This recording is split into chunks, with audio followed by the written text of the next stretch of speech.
Perfect time. Hey everybody. This is Tim. This is Nathaniel. Hi Nathaniel. He's better looking, but I got a skirt. It's a relative scale. And a beard. For now. So tonight we are doing short and shoddy brewing. So each of us is brewing a batch of beer tonight, and we will be done before the end of the meeting. For those of you who have all grain brewed, that may seem fantastically quick, and it is. Nathaniel, will you explain your setup? So the two of us are really busy in our lives. I work full-time military. I work hours that would be illegal for anyone with the military, but it's not. Oh. So when I can find time to brew, I have 2 hours. So I've been doing a lot of experimentation with doing 2-hour brew days at most. And I have a Grainfather, and what I do is I use what's called the delayed heating setup. So an hour before I get home, it starts heating up my strike water. So by the time I get home, my strike water is ready and I can brew. We've been experimenting to see where that fine balance between a short mash and crap efficiency and no starch conversion is. And we find that about 20 minutes or 10 minutes, we can do all the mashing we need. We don't get perfect efficiency, but we don't care because we get efficient time. And for us, time is more important than money. If I have to spend an extra $1 for extra grain, I don't give a fuck. Or something. I'll bleep it out in the video. I got promoted today in the Army, so I'm supposed to swear more, I think that's how it works. I don't know. So yeah, we both been experimenting with like 20-minute boils, 20-minute mashes. I think that I've actually done an entire brew, including cleanup, in 120 minutes. Yep. It's an efficient day, I move fast. And what I do is I do like mise en place where every single ingredient is measured before I start brewing. I have a timer app on my phone that allows me to set 20 timers. And when I brew, I will have a timer for everything. I've been brewing a lot of UDLs the last little while, and they're really annoyed because my phone will be like, okay, you need to do this now. And whereas they kind of just have one timer and stuff. It's all about organization. Get all your organization done the day before. Get all your cleaning done the day before. Figure out how to clean faster. Figure out how to do everything faster. And that's short and shoddy in a nutshell. So, unlike Nathaniel, I am not methodical or organized. I've just been brewing for 40 years. I turned 40 this summer. I warned you. I get shoes older than you and better looking. I've been brewing for 40 years. I'm tired and I'm lazy. I don't have time in my life to waste any effort on brewing. So my short and shoddy comes from the fact that I've worked in the consumer beverage industry, either in the wine kit side or the beer side, for over 25 years now. And I have had access to every single brewing system you can possibly think of. And I've cut every single corner you can think of because I'm just too busy. And also I don't care. So my deal is I doughed in at 10 minutes after 7. And so I'm 10 minutes past my sparge time. So I only do my mash for 20 minutes maximum, and I do a starch efficiency conversion test after 10 minutes. And usually it's done. Modern malts are so heavily modified, they don't need forever to convert the starches into sugars. After 10 minutes, I get most of my conversion. Does everyone know how to do a conversion test? No. Okay, for those who don't, here, I'll do one. All right. So what you do is you get yourself some iodine, and I'll bring this around so you can see it. And you get yourself a white lid, and you get yourself some mash. So this has been mashing in for about half an hour now, which is so long, I feel like. So you take your mash liquid, and you take your iodine, and on the white surface you drip some iodine in. And what will happen when you do that is if there's any starch present, it will turn purple. If there's no starch present, it'll stay brown or disappear entirely in dilution. So this is only 30 minutes in, and it's completely brown. Is everyone cool with that? Yeah. So I got my mash done. Is everyone familiar with these two devices that we're using? So these are Grainfathers.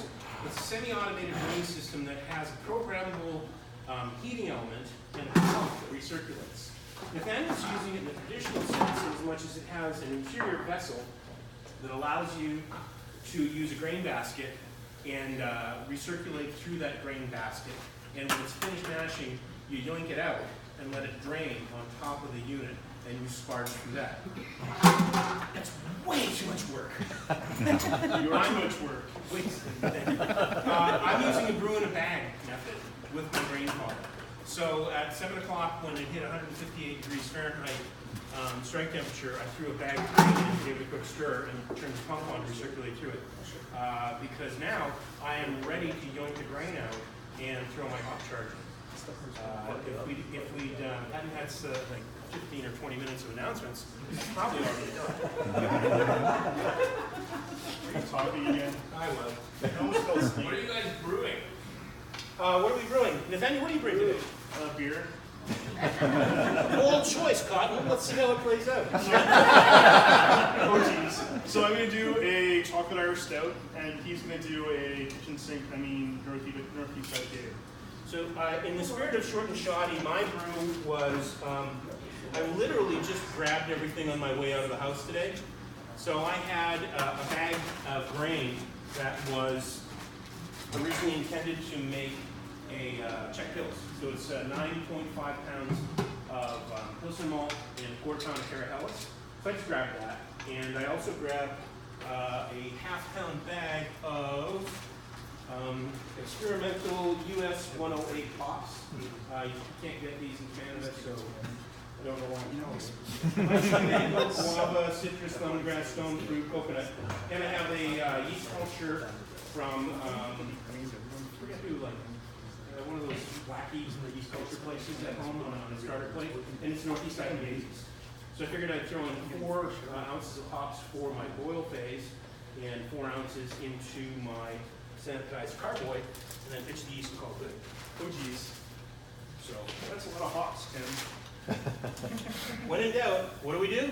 Add more hops. So I have that T-shirt. the somewhere. key to using a grain bag and a Grainfather, these clips, Spider clips. totally awesome. That sounds like effort, Tim. How are you adding your hops into the Grainfather? Very carefully. Yeah. I'm glad you asked. Ah, hop Hop spider. spider. Because cleaning hops out of the Grainfather is pain in the ass. How many microns? All of them? 300.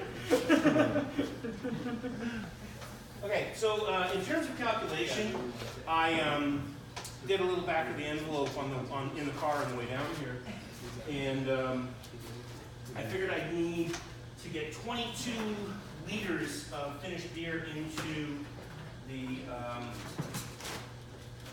carboy. I would need to have approximately 29 to 31 liters of liquid with the bag, the brewer bag thingy. And so I started off heating 29 liters of liquid in this thing. And I'm just going to pull this out, throw it here, and then crank the heat up to the boiling. I don't think it likes it, too. And this is going to continue to drain in here, and I'll just throw another couple of liters up in. When you were calculating the water for the brew, are you using that kind of like 1.25 kind of? I used, so, in order to clarify the fact that I'm using about the grams of quarts and stuff, I learned to brew in imperial, and then I had to teach people how to brew in US units, and then I learned metric, because I'm old, I remember when metric became a thing. So I use 1.5 liters per pound. Okay. Cool. And I assume My head hurts. it's sort of a half a liter per pound into the grain. That sounds like work, Tim. So if you Google Grainfather water calculator, there's this really great web app where you just type in how much grain you're adding, and then it says you use this much for the strike water and this much for the sparging. That works beautifully if you're the kind of chimp who doesn't modify his equipment. Whereas, some of you have never seen the Grainfather in action before are probably wondering, he said it's got a recirculating pump. How do you keep all the hops and grain and stuff out of the pump? Well, first I've got the grain bag. The other thing is, inside the Grainfather, there's a filter that looks exactly like this, and that goes on the intake side of the pump that prevents hop pellets and leak from going through the pump and clogging up. You'll notice that I have mine in my hand. That's because there's a false bottom inside my Grainfather. I won't lie, if that was my hand right now, I'd be swearing a little bit. And like so last week. it's a dome false bottom with Random a standpipe, an inverse standpipe. It's only like 2 millimeters off the bottom of the Grainfather, so I have 0 dead space. So I have to take that into account for how much water I put in. Nathaniel will have a 1.5 liters of Depends on how many hops, but like in this one, I'll probably do 2 liters. about 2 liters. So I don't really have any between the hop spider and the dome bottom. I just add more water. And that's the thing. Yeah, Nathaniel said the most important thing with shot brewing. You got losses, add more water. Your efficiency low, add more grain. Not bitter enough, add more hops. I've only got 2 hours to do this. So, hop spider with 4 ounces of hops goes in, and what I'm going to do is turn the pump back on to recirculate through the hop spider to keep, because it's not going to be super involved in the boil. It's not going to roil around like they would if it was. So I'm going to just recirculate one. Silly question. You got hops in there right now? Like you just put it in there? Just put them in. Sorry, I was buying filler. That's okay. But yeah. Normally, they say don't recirculate boiling liquid through the Grainfather pump. No idea why I've been doing it since I. It's because it's not rated to handle boiling stuff, Oh, but it's a cheap pump, so who cares? yeah. New pump. Is it replaceable in case something could happen? Yes, you Yeah. There's the official Grainfather one, which is like $200, or there's the one you can buy from AliExpress for $15. So buy 4 and there you go. Yeah. Yeah. And then in 3 months, when the guy forgets to send it to you because he's Well, fair. Yeah. So guys, is there any styles of beer that you wouldn't just have short and shoddy with? mead. Mead. I Yeah. wouldn't make cheese in it. I've actually made cheese in mine. Okay. No see, mead style. and so I understand that the kind of question, what beers would you make in there? Yeah, Because if you're going to do short and shoddy, your efficiency is low. If you're going to try and make something like Pine and the Elder Clone, which I've got like 4 recipes of those lined up right now that I need to make, it's almost 30 pounds of grain. The max in this is about 21 pounds of grain. And I'm sorry for people who were raised outside of Liberia and Myanmar and the United States, that's about 10 kilos of grain, maximum. So if you wanted to do something like that, and you still want to do short and shoddy, there's this concept called reiterative mash, where essentially you do a mash, you pull your grain out, and then you add more grain. So you could totally do that if you were smart, unlike him. And you can just do reiterative mash and do just 2 times 20 minutes mashing. There's a guy named David Heath, and he's kind of the most boringest guy in video, but he has a YouTube channel, and he's done a lot of stuff like that. As long as you can make it past the opening credit song, he has lots of great information. I would just supplement with extract, but that's just me. Or throw in sugar. Yeah, that too. And call it a Belgian. Yep. I Done. actually, I did a reiterate mash on my Grainfather the other day, doing exactly that, doing like a double pail high gravity brew. Worked perfect. I only got like 65% efficiency. Literally just split the recipe in half, do 1 mash, take it out for like 30 minutes, and then next. Do it again. The hardest part is the math, but there's an Excel spreadsheet available online for that. So I kept practicing Someone else solved the Grainfather, so problem. it was easy, but yeah, You kids and your internets. just because you were born before electricity.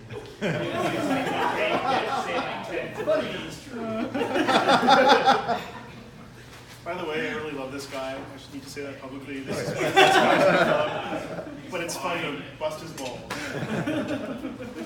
Is there such easy fruit in this fruit?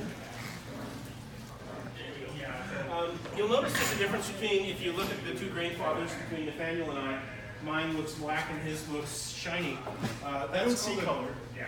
Pardon me? I don't see color. Okay. Wait, several police officers are running here to beat up my grandfather. Oh, jeez. That's called a grain coat, and it's essentially neoprene. It's like a wetsuit, and it helps retain heat, so you'll get a faster boil. These are both 110 volt models. They come in 220 as well, Oh, they do. which are boil a lot faster. So one of the things I do in my short and shoddy at home, I was trying to do here if I could, is I have access to, I've got like 7 different propane burners, in a bunch of different pots and stuff. So what I'll do is when the mash is finished, I will simply pump it out into my pot and put it on my 150,000 BTU burner, and then it's boiling in 4 minutes, and then it's ready to go, and I can get it done really fast. This is going to take at least 20 to heat up the boiling. Inversely, as much as I joke about the 120-minute thing, I usually go upstairs and make dinner in the Instant Pot as it's coming to boil. I know that it's going to be 35 minutes from when I start turning up the temperature to when I'm going to get to boil. So I'll just go upstairs and make dinner. So I'll put everything in the Instant Pot, and then I'll come back downstairs, and then I'll continue on, and then I come upstairs and dinner's ready, and I can feed my wife because she cooks too much at home. It's recording, so I want to make sure she hears that. It'll be on YouTube later. Anyone have any questions? Have you ever had boil? Sure, yeah. Have you had boil over issues at all with them? That would be why I don't have a grain coat. Because I had one boil over early on.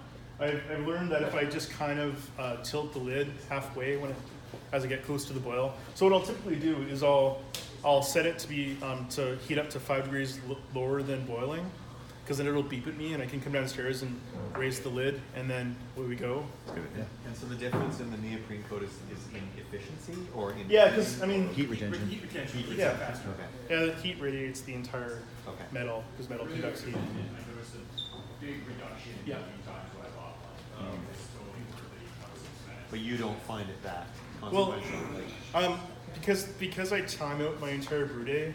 Yeah, it would be nicer to have a shorter brew day, but it allows me to go do other things. okay.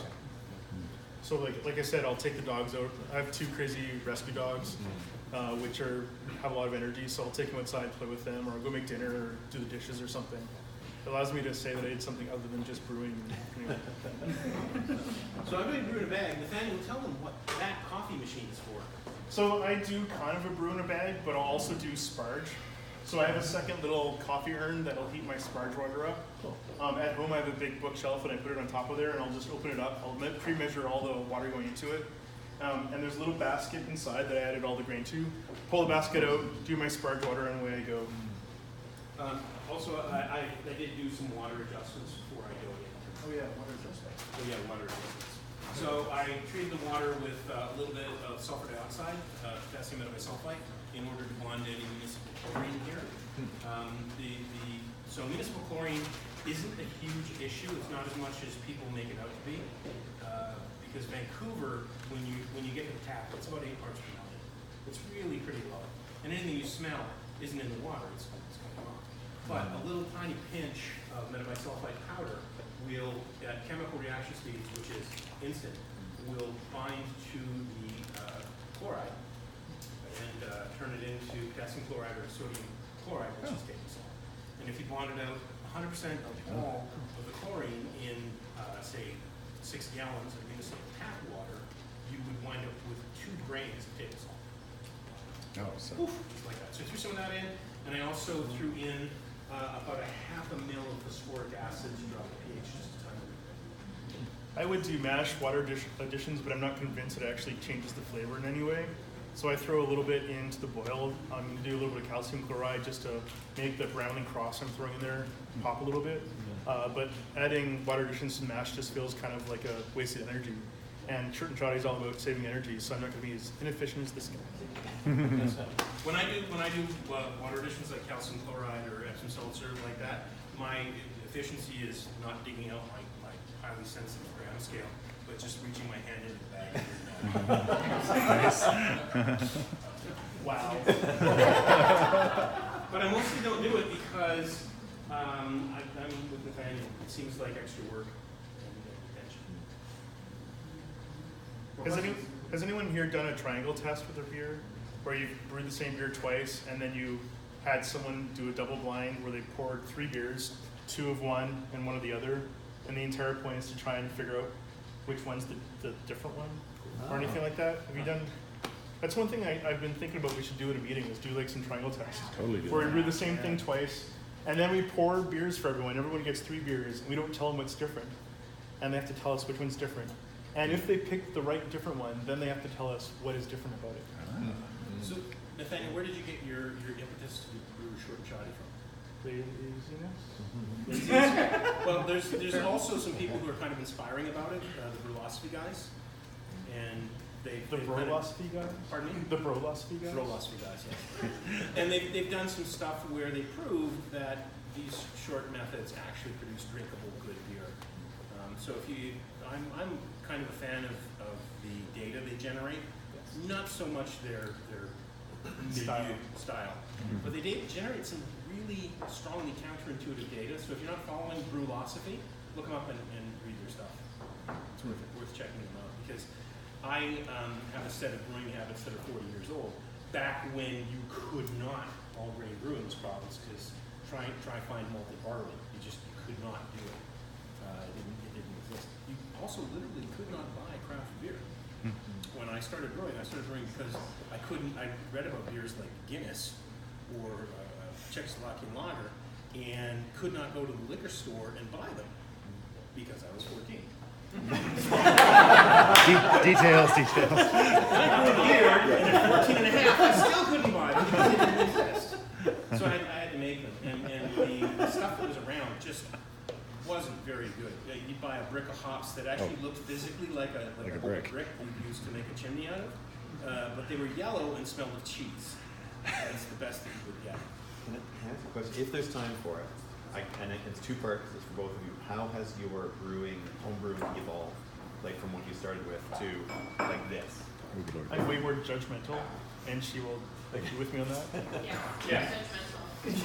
Yeah. So I throw away a lot more beer these days. I brew more often. Except for this year. Except for this year, I've had kind of a busy year. I brew a lot more often, but I'm vastly willing to toss out beer. I believe in Vandergrift's theory of liver conservation, which is you have exactly a finite amount of liver capacity to digest alcohol. And if you waste it on shitty beer, you're breaking your liver for no good reason. So I brew a lot more and throw a lot more away because I'm like Nathaniel, I've become extremely judgmental. Yeah. I've dumped 50 liters of beer in the last 2 months. Wow. 200. Is that because you Yeah. don't like it, or because you've had enough of it and you want the next thing you're brewing? Yes. Yeah. It's because it's just not good enough for me. Is that because you're using a short shot? It's a good point. It's a very fair question. The range across the short and shoddy, my hit and miss, is exactly the same as the range across my other river. That's a good response. And I've had access to every brewing system you can possibly imagine, working for some major manufacturers who gave me $6,000 a year worth of equipment. At least I'm not working for the military. I already sold my soul. I said you should donate it to the club. Oh, I'm going to sell it for money. Sorry, I'm just going to finish. Yeah. So short and shoddy allowed me actually to refine the quality of my beers because I could make one and decide, okay, I bump that up, make another one, okay, I got closer. Because I could make beer in 2 hours, there was one day where I brewed 5 batches and all slight variations when I was going through my Via Hoy iterations. How many people here have tried my Via Hoy? Yep. Oh, yeah. I have the ingredients ready to go. It's a 2% beer with about 15 IBUs, and so 2% alcohol by volume. There's nothing to hide behind. That is the hardest beer I've ever brewed. I think I'm up to 48 batches now within about a year or so, and that's been a huge teaching experience. If I had to spend a 5 or 6 hour brew day, I would never have been able to do that. Can you scale your recipes down to test batch size in the Grainfather, or is there a certain level, like, that you can't go below or something or whatnot? Like, I'll do, some 1 or 2 gallon batch test batches sometimes before I commit to brewing 10 gallons of beer or something like that. Is that possible in the Grainfather? I've done 2.5s at very high gravity, but I've never done a 1. I've done a couple experiments where I've actually brewed the same base beer, and then I did mini matches. So I brewed a pale ale and American stout and split in half. So I put 2.5 gallons of pale ale into one fermenter, 2.5 gallons of American stout into the other. And you just do that, you know how we used to with extract brewing, you do that mini mash? So I'll just do a pale ale base, and I'll mini mash all my dark grains, and then bring that to a boil on my stove, and then add it to one of the carboys. I've done that as well. I do know there's a lot of guys doing 2 and 3 gallon batches In the Grainfather. in the Grainfather. There's, if you look close to the Grainfather, there's like a pipeline at the center, and it controls where the top plate can go. You can get a shorter version of that pipe that allows the plate to go further down. So, and that's what I was wondering, sort of minimum fill level. Yeah, you'd have to adapt it if you're doing something below 2 gallons. Okay. That's for sure.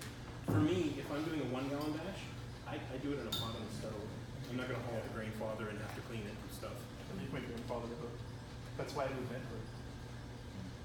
I built a vent hood in my basement. So I bought like a 40-inch metal salad bowl on eBay for like $40. I drilled a hole in it and got one of those centrifugal fans from Amazon, and then attach it to it, and then I have just a big, And that's for what purpose? Sorry? so I can leave it set up in my basement and boil in my basement.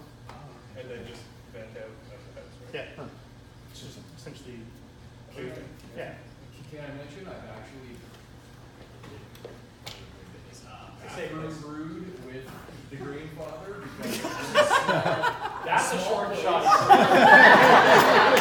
You're not allowed to say that anymore. Are you okay there? I'm brewing! But it's going outside, you have to figure out some steam, whereas the only place with a proper fan is actually back there. That's a good point, The yeah. Grainfather's compact enough, nothing touches anything.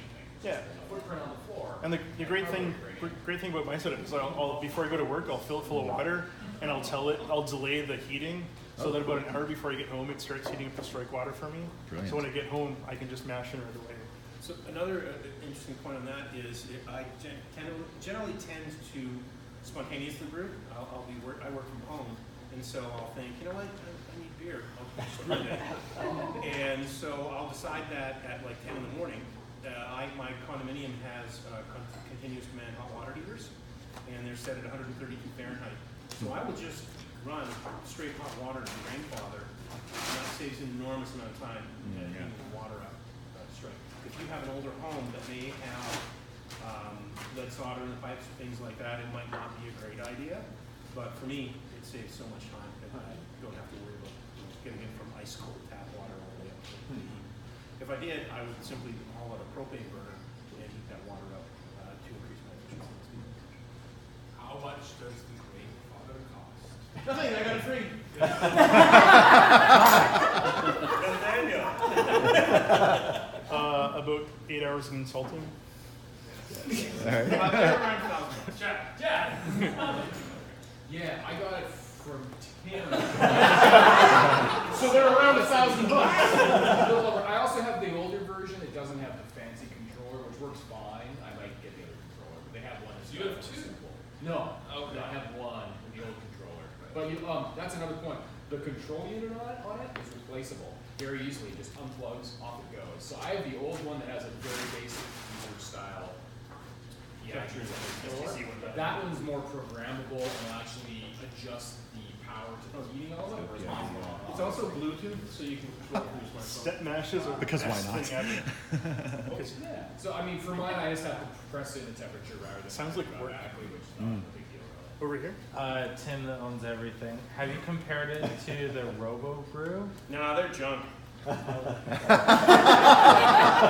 I actually don't have a Robo Brew, but they're where's Rob?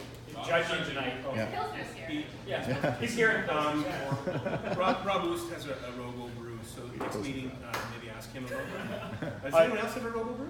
You do? I'm brewed on I definitely didn't choose mine because of the attachments that I'm not allowed to talk about when he's recording. Well, I just know that OBK and like a few homebrew shops in the city I'm carry the sorry, did Robo you Brew. say OBK? The one company we like less than Northern Brewer. There's some places that carry it in Canada. He's really nice to his employees. I'm sure it's a fine unit. I don't have any experience with it yet. My impression from talking to people who have them is they're not quite as flexible as a Grainfather, Okay. and maybe a little less expensive. So there's a little trade-off there. Run it a few more times, maybe bring it in and show people. Yeah. That'd be cool. I'd love to see. Have you guys found any uses for your Grainfathers other than making beer? Well, there's sous vide stuff, and then there's this Yes. other thing. Sous vide stuff is awesome. Yeah. So everyone know what sous vide is? I have to do something else.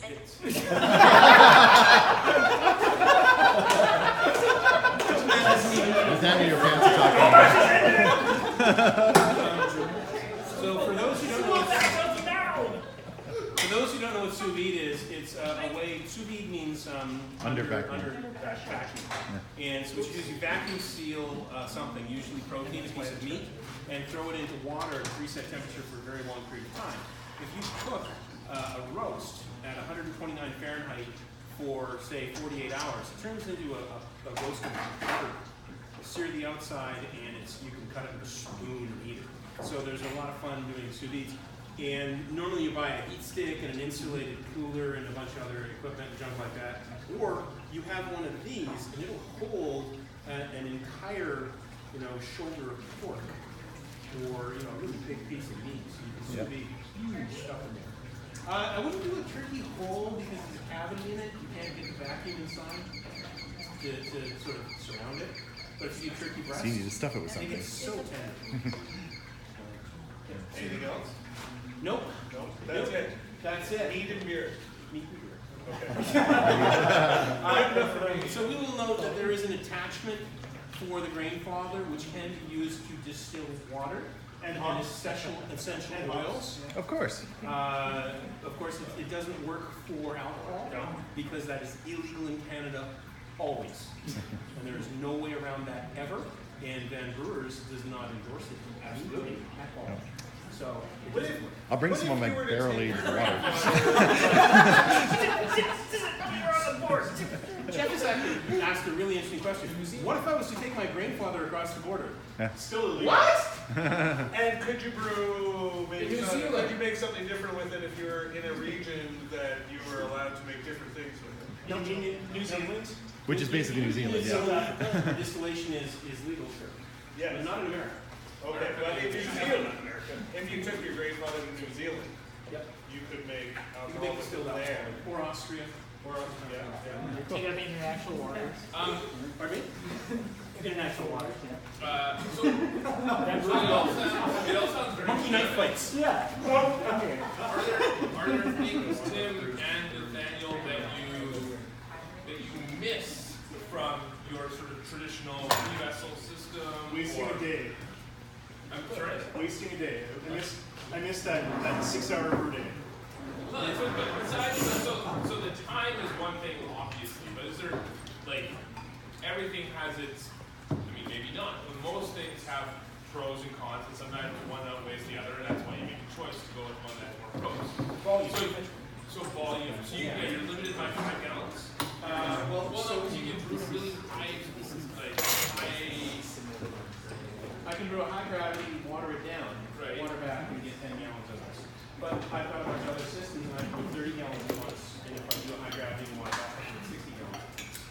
So the problem with that is if I wanted to do a lot of beer at once, that is the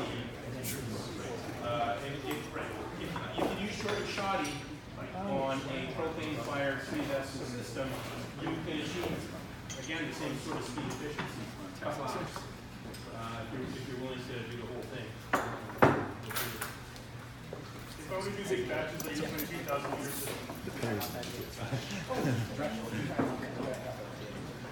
So I'm up to about 190 Fahrenheit. This is why I like having the propane fire burner, Right. because it just takes this slow ass 110 volt thing out of the equation. Question for you, Tim. Yep. Do you transfer out of water and then boil it as your burner? Yeah, so great question. Because the pump right now is recirculating, and if anyone wants to come up and just look at these things, go ahead and run it. The pump right now is recirculating the wort through my pop spider. All I would do is close off the ball valve on the recirculation arm, tilt it over, put it into a pot, and just run it straight out. And then I'm done. Then all I have to do is throw it onto the burner while I clean up the Grainfather and good to go. So at that point, you're done with your Grainfather. Yep. Or at that point, and here's the beauty of short and shotting the Grainfather. At that point, you're done with the Grainfather. There's a lot of oats in here, so it's really slow, Oh, okay. which is fine. How many pounds of grain are you doing right now? So it's 10 golden pods, 2 Munich, 2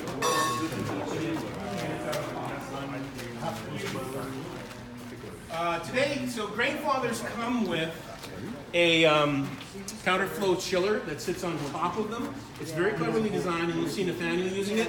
I didn't bring mine tonight because I'm using a Silver Serpent immersion chiller. For no particular reason, except it's a lot easier to clean than the counterflow chiller. So when this comes up to a boil, I'm going to dunk this in for 5 minutes to sanitize it. It's clean, it's ready to go. These are nice and efficient. Pretty good.